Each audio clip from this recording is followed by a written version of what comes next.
Hello ನಮಸ್ಕಾರ, ಹೇಗಿದ್ದೀರಾ ಎಲ್ಲರೂ? Welcome back to Revathi Gowda YouTube channel.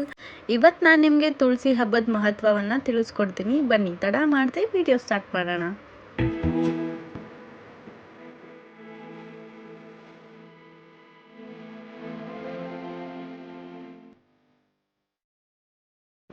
ತುಳಸಿ ಒಂದು ಸಾಧಾರಣ ಗಿಡ ಅಲ್ಲ, ಇದು ಔಷಧಿ ಗುಣಗಳನ್ನ ಹೊಂದಿರೋ ಮಹಾನ್ ಗಿಡ. ಹಿಂದೂ ಧರ್ಮದಲ್ಲಿ ತುಳಸಿ ಗಿಡಕ್ಕೆ ವಿಶೇಷವಾದ ಸ್ಥಾನ ಇದೆ.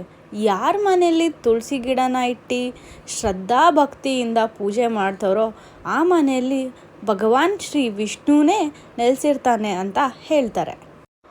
ಯನ್ಮೂಲೆ ಸರ್ವತೀರ್ಥಾನಿ ಯನ್ಮಧ್ಯೆ ಸರ್ವದೇವತಾ ಯಥಾಗ್ರೆ ಸರ್ವವೇದಾಶ್ಚ ತುಳಸೀತ್ವ ನಮಾಮ್ಯಹಂ.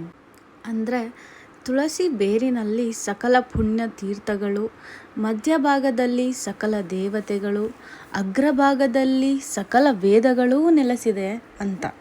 ತುಳಸಿ ದೇವಿಯೇ ನಿನಗೆ ನಮಸ್ಕರಿಸುತ್ತೀನಿ ಎನ್ನುವುದು ಈ ಶ್ಲೋಕದ ಅರ್ಥ. ಇಂಥ ಮಹಾನ್ ತುಳಸಿ ದೇವಿ ಭಗವಂತ ವಿಷ್ಣುನ ಮದುವೆ ಆಗಿದ್ದ ದಿನನ ತುಳಸಿ ಆಯನೆ ಅಂತ ಆಚರಿಸ್ತಾರೆ.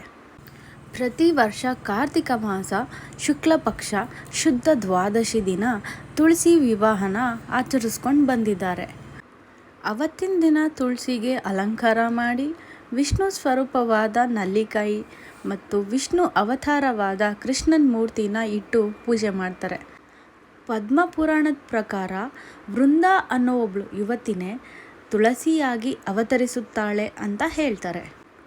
ವೃಂದ ಒಬ್ಬಳು ರಾಜಕುಮಾರಿ ಆಗಿರ್ತಾಳೆ.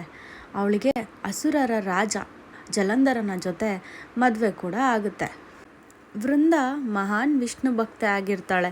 ಇವಳ ಭಕ್ತಿ ಪಾವಿತ್ರತೆಯಿಂದ ಗಂಡ ಜಲಂಧರ ಕೂಡ ಶಕ್ತಿಶಾಲಿ ಆಗಿರ್ತಾನೆ. ಜಲಂಧರನು ದೇವಲೋಕವನ್ನೇ ಗೆಲ್ಲುವ ಸಲುವಾಗಿ ದೇವತೆಗಳ ಮೇಲೆ ಯುದ್ಧವನ್ನು ಸಾರಿ ದೇವತೆಗಳ ಮೇಲೆ ಯುದ್ಧಕ್ಕೆ ಹೋಗುತ್ತಾನೆ. ಪತ್ನಿಯಾದ ವೃಂದ ಪತಿ ವಿಜಯಶಾಲಿಯಾಗಿ ಮರಳಿ ಬರೋ ತನಕ ಪೂಜೆಯಿಂದ ಎದೋಳೋದಿಲ್ಲ ಅಂತ ಮಾತು ಕೊಟ್ಟು ಪತಿ ನಿಷ್ಠೆಯಿಂದ ಪೂಜೆಗೆ ಕುತ್ಕೋತಾಳೆ.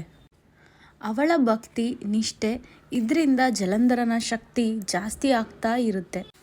ಆಗ ದೇವತೆಗಳಿಗೂ ಅವನ್ನ ಸೋಲ್ಸೋಕೆ ಕಷ್ಟ ಆಗ್ತಾ ಇರುತ್ತೆ. ದೇವತೆಗಳೆಲ್ಲ ವಿಷ್ಣು ಹತ್ರ ಹೋಗಿ ಅವ್ರನ್ನೆಲ್ಲ ಕಾಪಾಡಬೇಕು ಅಂತ ಹೇಳಿ ಕೇಳ್ಕೊತಾರೆ. ವಿಷ್ಣು ದೇವನಿಗೆ ಜಲಂಧರನ ಶಕ್ತಿ ಇರೋದು ಹೆಂಡತಿಯಿಂದ ಅಂತ ಗೊತ್ತಿರುತ್ತೆ. ಆಗ ವಿಷ್ಣು ಬೇರೆ ದಾರಿನೇ ತಿಳಿದೆ ಜಲಂಧರನ ಮಾರುವೇಷದಲ್ಲಿ ವೃಂದ ಹತ್ರ ಹೋಗ್ತಾರೆ.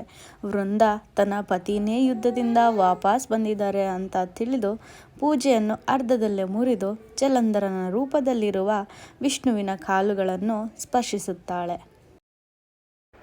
ಪತಿಯ ರೂಪದಲ್ಲಿರುವ ವಿಷ್ಣುವನ್ನು ಪ್ರೀತಿಯಿಂದ ನೋಡುತ್ತಾಳೆ. ಇದರಿಂದ ಪತಿನಿಷ್ಠಾ ಸಂಕಲ್ಪ ಅಪವಿತ್ರವಾಗುತ್ತದೆ.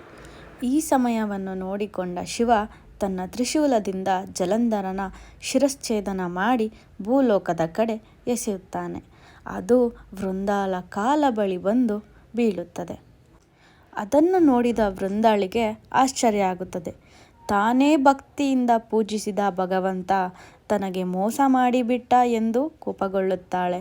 ಅವಳು ತನ್ನ ಪತಿಯಿಂದ ದೂರ ಮಾಡಿದ ವಿಷ್ಣುವಿಗೆ ಶಾಪವನ್ನು ನೀಡುತ್ತಾಳೆ.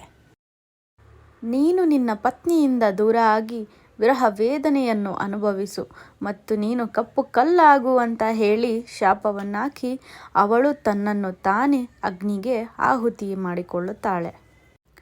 ಮಹಾನ್ ಪತಿನಿಷ್ಠ ವೃಂದಾಳ ಶಾಪದ ಫಲವಾಗಿ ವಿಷ್ಣು ಸಾಲಿಗ್ರಾಮ ಕಲ್ಲಾಗಿ ಪರಿವರ್ತನೆಯಾಗುತ್ತಾನೆ. ಈಕೆಯ ಶಾಪದಿಂದ ವಿಷ್ಣುವನ್ನು ಕಾಪಾಡಲು ದೇವತೆಗಳು ಇವಳ ಆತ್ಮವನ್ನು ಒಂದು ಸಸ್ಯಕ್ಕೆ ವರ್ಗಾಯಿಸುತ್ತಾರೆ. ಅದಕ್ಕೆ ತುಳಸಿ ಎಂದು ನಾಮಕರಣ ಕೂಡ ಮಾಡುತ್ತಾರೆ. ಆಗ ಸಾಲಿಗ್ರಾಮದ ಕಲ್ಲನ್ನು ತುಳಸಿಗೆ ಮದುವೆ ಮಾಡುತ್ತಾರೆ. ಇದರಿಂದ ವಿಷ್ಣುವಿನ ಶಾಪದ ಪ್ರಮಾಣ ಕಡಿಮೆಯಾಗುತ್ತೆ. ಅದಕ್ಕೆ ನೋಡಿ, ವಿಷ್ಣುವಿನ ಅವತಾರವಾದ ರಾಮ ಸೀತೆಯಿಂದ ವಿರಹ ವೇದನೆಯನ್ನು ಅನುಭವಿಸ್ಬೇಕಾಗತ್ತೆ.